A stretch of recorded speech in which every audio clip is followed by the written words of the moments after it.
Berita selanjutnya pemirsa, tidak melengkapi surat-surat kendaraan.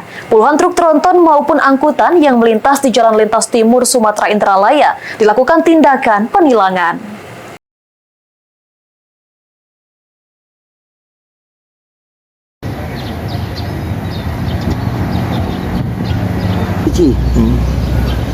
Idilah Slamet, salah satu sopir truk angkutan yang dikandangkan Satuan Lalu Lintas Polres Ogan Ilir.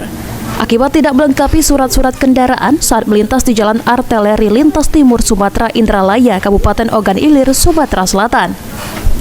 Kasat Lantas Polres Ogan Ilir AKP Demi membenarkan pihaknya mendapatkan puluhan truk angkutan yang melintas di Jalan Lintas Sumatera Indralaya Ogan Ilir tidak memiliki surat-surat kelengkapan berkendara, baik SIM, STNK, BPKB maupun surat kelengkapan lainnya. Sementara itu, truk maupun tronton yang tidak dilengkapi surat-surat kendaraan akan dikandangkan Satlantas Polres Ogan Ilir. Dia pun stop nggak Bu? Gara-gara surat. Surat apa yang tidak punya itu? Ini SNK. STNK, Ayo. terus? Terus SIM ditahan bos.